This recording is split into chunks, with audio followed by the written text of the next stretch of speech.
चलो बाळको आज આપણે સ્વાધ્યાય 1.2 શીખીશું 1.2 ની અંદર આપણે પરંપરિત આધારના સૂચકાંકો પરથી અચલ આધારનો સૂચકાંક અને અચલ આધારના સૂચકાંક પરથી પરંપરિત આધારનો સૂચકાંક શોધતા શીખીશું જેમ કે આપણે આગળના ચેપ્ટર 1.1 માં શીખી ગયા કે પરંપરિત આધારનો સૂચકાંક કેવી રીતે શોધવો અચલ આધારનો સૂચકાંક કેવી રીતે શોધવો હવે આપણે પરંપરિત પરથી સૂચકાંક ને અચલ પરથી સૂચકાંક અચલ પરથી પરંપરિતમાં ફેરવતા શીખવાનું છે એક સૂચકાંક જવાબ આપેલો જ હશે પણ એનાથી તમારે બીજા સૂચકાંકમાં એને ફેરવવાનું છે જેમ કે આ બીજો સૂત્ર છે કે અચલ આધારનો સૂચકાંકને પરંપરિત આધારના સૂચકાંકમાં ફેરવવાનું સૂત્ર કે ચાલુ વર્ષનો પરંપરિત આધારનો સૂચકાંક ચાલુ વર્ષનો પરંપરિત આધારનો સૂચકાંક ગુણ્યા અગાઉના વર્ષનો અચલ આધારનો સૂચકાંક ભાગ્યા 100 પરંપરિત આધારનો સૂચકાંકનું સૂત્ર પરંપરિત આધારના સૂચકાંકને અચલ આધારનું સૂત્ર ચાલુ વર્ષનો અચલ આધાર સૂચકાંક ચાલુ વર્ષનો અચલ આધાર સૂચકાંક ભાગ્યા અગાઉના વર્ષનો અચલ આધાર સૂચકાંક ગુણ્યા 100 દાખલા નંબર 1 આપણે આપ્યો છે 2008 2009 2010 2012 2013 અને 2014 હવે કૃષિ ઉત્પાદનના પરંપરિત આધાર સૂચકાંક આપણે આપે છે 100 110 95 108 120 106 110 હવે દાખલો ગણતી વખતે સૌપ્રથમ ત્રીજા ખાનામાં આપણે સૂત્ર લખીશું એના પછી આપણે સૂત્રમાં શું આપ્યું છે ચાલુ વર્ષનો પરંપરિત આધાર સૂચકાંક તો ચાલુ વર્ષનો કેટલો થાય 100 એના અગાઉનો તો અગાઉ ના હોય તો અગાઉના વર્ષને આપણે શું ધારી છે 100 છેદમાં 100 એટલે પહેલો આન્સર શું આવશે 100 બરાબર હવે બીજું વર્ષ માટે કે ચાલુ વર્ષના પરંપરિત આધાર સૂચકાંક કેટલો છે 110 તો 110 અગાઉના વર્ષનો કેટલો તો 100 ગુણ્યા 100 છેદમાં કેટલા આવશે બરાબર 100 સૂત્રમાં આપણે 100 છે એટલે બધાના છેદમાં 100 110 હવે 95 2010 માટે પરંપરિત કેટલો છે 95 ગુણ્યા અગાઉના વર્ષનો કેટલો છે તો કે 110 ગુણ્યા 100 104.5 હવે હું તમને શોર્ટમાં સમજાવી દઉં શું કરવાનું કે જે આપણો આન્સર આવે એને આગળના વર્ષના સૂચકાંક વડે ગુણતા જવાનું જેમ કે અહીંયા 100 છે 100 ક્યાં ગુણાય છે આગળના વર્ષના સૂચકાંક જોડે ગુણાય છે 110 ગુણ્યા 100 પાછો આન્સર શું આવે છે 110 તો 110 કોની જોડે ગુણાય છે આગળના વર્ષ 95 જોડે આનો જવાબ 95 ગુણ્યા 110 કરીએ તો શું આન્સર આવે છે 104.5 104.5 કોની જોડે ગુણાય છે 108 એ રીતે જો 112 કોની જોડે ગુણાય છે 120 135 કોની જોડે ગુણાય છે 106 અને 143 કોની જોડે ગુણાય છે 110 એનો મતલબ જે આન્સર આવે એ આન્સર આપણે આગળના વર્ષ જોડે ગુણતા જવાનું તો આપણને આન્સર મળતો જશે બરાબર તો આ સિમ્પલ રીત યાદ રાખવાની છે કે ભાઈ અચલ આધારમાંથી પરંપરિત આધારમાં ફેરવવા કીધું હોય તો જે આન્સર આવે એ આન્સરને આપણે આગળના વર્ષના સૂચકાંક જોડે ગુણાકાર કરતા જઈશું બરાબર તો આપણને આન્સર મળશે ફરી એકવાર સમજાવી દઉં 100 ગુણ્યા 100 એટલે 100 110 ગુણ્યા 100 છેદમાં 100 એટલે 110 તો 100 જે જવાબ આવ્યો તો આપણે અહીંયા 110 જોડે ગુણાકાર કર્યો 110 જે જવાબ આવ્યો 55 જોડે ગુણાકાર કર્યો 104.5 જે આન્સર આવે 108 જોડે ગુણ્યો 112 જે જવાબ 120 જોડે ગુણ્યો 106 જે આવે 135 જોડે ને 110 જે આવે 143 તો આવી રીતે આપણે ગુણાકાર કરતા જઈશું બરાબર છે હવે આપણે હજુ એક દાખલો જોઈએ જે આપણે અચલમાંથી પરંપરિતમાંથી અચલમાં ફેરવીશું દાખલા નંબર 4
2010 થી 2015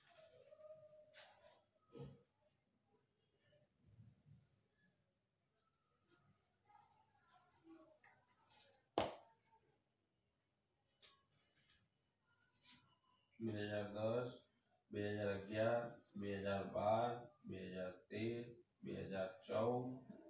2015 તો આપણને આપી દીધા છે વર્ષો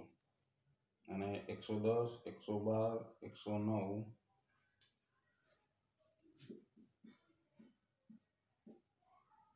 દાખલા નંબર 4 અને 112, 110, 112, 109, 108, 105 અને આપણને આપ્યું છે 111. તો સિમ્પલ જે આપણે કરીશું કે ભાઈ 100 પહેલો આન્સર એનો એ જ આવશે 110 ગુણ્યા 100 છેદમાં 100 એટલે કેટલા આવે 110 જ આવે. પહેલો આન્સર હંમેશા એનો એ જ આવશે. બરાબર. હવે શું કરીશું જે જવાબ આવે એને ગુણીશું કોના જોડે આગળના 112 ગુણ્યા 100 સોરી 112 ગુણ્યા 110 છેદમાં 100 જે આન્સર આવે ને આગળના વર્ષ જોડે ગુણતા જઈશું તો કેટલો આન્સર આવશે 123.2. હવે 123.2 આયા તો હવે એના 109 ગુણ્યા 123.2 કરીશું છેદમાં 100 કરીશું કેટલા આવશે તો 134.29 134.29 આયા તો 108 ગુણ્યા 134.29 છેદમાં 100 બરાબર કેટલા આયા તો કે 145.03 145.03 આયા. હવે 105 ગુણ્યા 145.03 છેદમાં 100 કેટલા આવે 105 ગુણ્યા 145.03 કરીએ તો કેટલા 152.28 152.28 111 ગુણ્યા 152.28 છેદમાં 100 એટલે કેટલા આવે 111 ગુણ્યા 152.28 169.03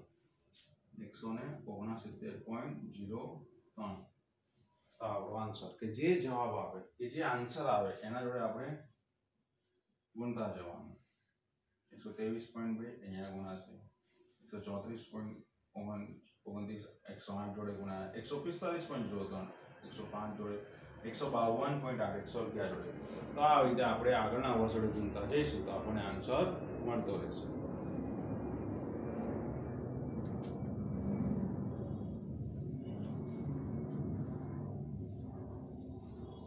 હવે આપણે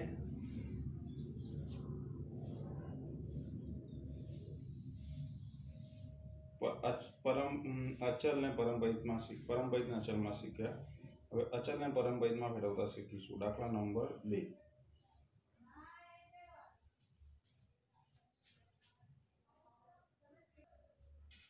ચલો બાળકો હવે અહીંયા ધ્યાન આપો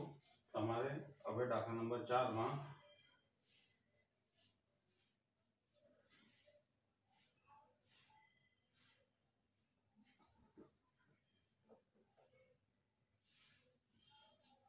દાખલા નંબર 4 ની અંદર તમને અચલ આધારનો સૂચકાંક આપ્યો છે.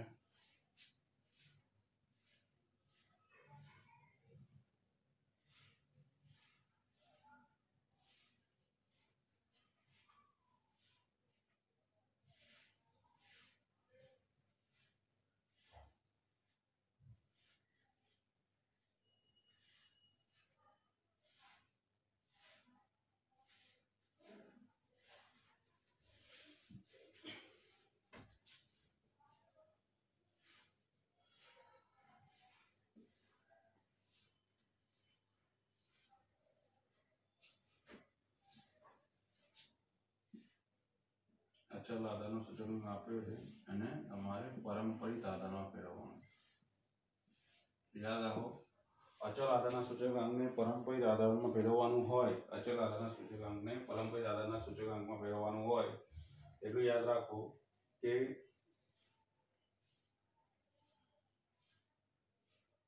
જે પરંપરિતનું સૂત્ર છે એ તમારે યાદ રાખવાનું. અચલ આધારના પરંપરિત આધારના સૂચકાંક ફેરવવાનો આવે એટલે તમારે પરંપરિત આધારનું સૂત્ર જ યાદ રાખવાનું છે. જેમ કે 117 ગુણ્યા 4 ગુણ્યા 100 ભાગ્યા 100 એટલે આગલા વર્ષનો 100. હવે પરંપરિત આધારનું સૂચકાંક શું કહે છે કે ચાલુ વર્ષનો સૂચકાંક ભાગ્યા પરંપરિત આધારનો સૂચકાંક શું કહે છે કે પરંપરિત આધારનો સૂચકાંક બરાબર ચાલુ વર્ષનો સૂચકાંક ભાગ્યા આગળના વર્ષનો સૂચકાંક ગુણ્યા 100। યાદ રાખો,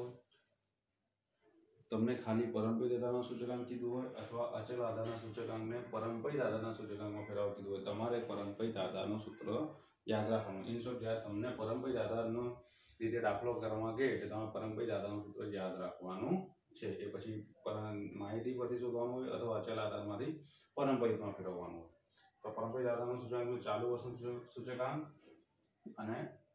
આગળના વર્ષનું આની આગળનો વર્ગ શું નથી એટલે આપણે શું થાય 100 ગુણ્યા 100 117.4। ચાલુ વર્ષનું સૂચકાંક 118, આગળના વર્ષનું સૂચકાંક 117.4 ગુણ્યા 100 ચાલુ વર્ષનું સૂચકાંક 121.3, ચાલુ વર્ષનું સૂચકાંક 121.3, આગળના સૂચકાંક 118 ગુણ્યા 100। ચાલુ વર્ષનું સૂચકાંક 125.1, આગળના વર્ષનું સૂચકાંક 121.3 ગુણ્યા 100। ચાલુ વર્ષનું સૂચકાંક 128.4, આગળના વર્ષનું સૂચકાંક 125.1, ચાલુ વર્ષનું સૂચકાંક 131.6, આગળના વર્ષનું સૂચકાંક 128.4, ચાલુ વર્ષનું સૂચકાંક 134.6, આગળના વર્ષનું સૂચકાંક 131.6। આ રીતે આપણે કરીશું। ગુણ્યા 100 into 100 into 100 into 100 into 100 into 100।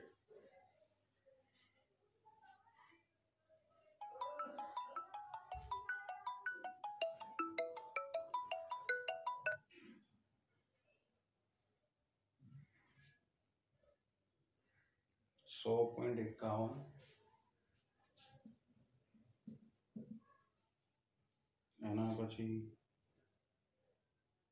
102.80, sorry નો 100.51, 125.121.3, 103.13, 128.4 ભાગ્યા 125 ગુણ્યા 100 102.64, 131.6 ભાગ્યા 128.4 102.49, એના પછી 134.6 અને 131.6 ગુણ્યા 102.28। બરાબર। તો જે પરંપરિત આધારનું રીતનું સૂત્ર છે એમાં તમારે એ યાદ રાખવાનું છે કે ભાઈ પરંપરિત આધારનું સૂત્ર આપણે વાપરવાનું। ચાલુ વર્ષનું સૂચકાંક ભાગ્યા આગળના વર્ષનું સૂચકાંક ગુણ્યા 100, 118 117.4 ભાગ્યા 100 ગુણ્યા 100, કેમ કે આની આગળ વર્ષ આપણે આપ્યું નથી એટલે આનો આગળનો વર્ષ શું થાય 100, 118 પણ 104 ગુણ્યા 100, 121.3 118 ગુણ્યા 100, 125.1 અને 121.3 ગુણ્યા 100, 128.4 ગુણ્યા અપોન 125.1 ગુણ્યા 100। તો પરંપરિત આધારનું સૂત્ર એનું એ જ રહેશે, ખાલી તમારે યાદ રાખવાનું કે અચલ આધારનું સૂત્ર પરંપરિત પછી અચલમાં ફેરવવાનું હોય તો સૂત્ર તમારે બદલાશે। ચાલુ વર્ષનું અચલ આધારનું સૂચકાંક ગુણ્યા અગાઉના વર્ષનું પરંપરિત આધારનું સૂચકાંક ભાગ્યા 100। તો આ સૂત્ર તમારે યાદ રાખવાનું છે। ફરીથી સમજી લો, પરંપરિત આધારનું રીતે દાખલો ગણવાનો હોય તો એ સૂત્ર આપણે યાદ રાખીશું કે 117.4 ગુણ્યા 100 ભાગ્યા 100 એટલે 117.4, આગલું વર્ષ આપ્યું નથી 100 આપીશું। અહીંયા ચાલુ વર્ષ 118, આગળનું વર્ષ 117.4 ગુણ્યા 100 એટલે 100.51, ચાલુ વર્ષ એનું સૂચકાંક 121.3, આગળના વર્ષનો 118 ગુણ્યા 100 બરાબર 122.80, ચાલુ વર્ષનો 125.1, આગળના વર્ષનો 121.3 ગુણ્યા 100 એટલે 103.13, ચાલુ વર્ષનો 128.4, આગળના વર્ષનો 125.1 ગુણ્યા 100 એટલે 102.64, ચાલુ વર્ષ 131.6, આગળનું વર્ષ 128.4 ભાગ્યા 100 એટલે 102.4, ચાલુ વર્ષ 134.6 ભાગ્યા આગળનું વર્ષ 131 ડિવાઇડેડ બાય 131 into 6 ગુણ્યા 100 એટલે 102.28। બરાબર। ખાલી પરંપરિતમાંથી તમારે અચલમાં ફેરવવાનું હોય તો તમારે આગળના વર્ષને ગણવાનું, બાકી પરંપરિત શોધવાનું સૂત્ર એનું એ જ છે, તમારે યાદ રાખવાનું છે। બરાબર છે। નેક્સ્ટ લેક્ચરમાં આપણે જે સૌથી ઇમ્પોર્ટન્ટ દાખલો જે 4 માર્ક્સનો પૂછાય છે એ આપણે કરીશું।